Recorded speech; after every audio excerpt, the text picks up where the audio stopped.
এই মুহূর্তে দাঁড়িয়ে আছি রংপুর বিভাগের তাজহাট থানায়। তো এই একটা জমিদার বাড়ি, যেটা 18 শতকের শেষের দিকে এবং 19 শতকের শুরুর দিকে যেটা মানে নির্মাণ কাজ সম্পূর্ণ হয়, এবং 18 শতকের শেষের দিকে এটা নির্মাণ কাজ শুরু করা হয়েছিল। তো তারপর এটা আপনার যে নির্মাণ করেছিলেন তার নাম ছিল লাল রায় বাহাদুর, এবং তিনি রত্নের ব্যবসায়ী ছিলেন।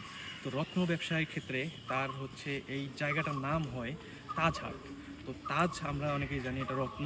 তো এখানেই তার পাশেই এখানে হচ্ছে রত্নের ব্যবসায় হাট বাজার বসতো, যার কারণে এইটার নাম হয় তাজহাট।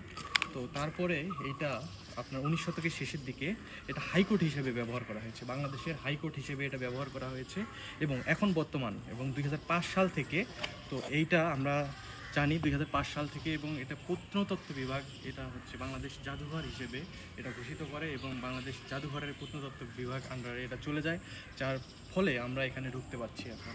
এবং এখানকার এখন এটার পরিস্থিতিটা আমরা যদি দেখাই, এটা অনেক সুন্দর একটা জায়গা। এবং 19 শতকের শেষে এবং পাল শাসকরা যারা ছিলেন এবং ব্রিটিশরা যারা ছিলেন তারা কীভাবে থাকতেন এখানে এবং কীভাবে শাসন কার্য পরিচালনা করতেন, তো এখানে আমরা ভিতরে গেলেই সেটা দেখতে পারবো। নেক্সট ভিডিওতে আপনারা যদি দেখতে চান, নেক্সট ভিডিওতে ফলো করুন।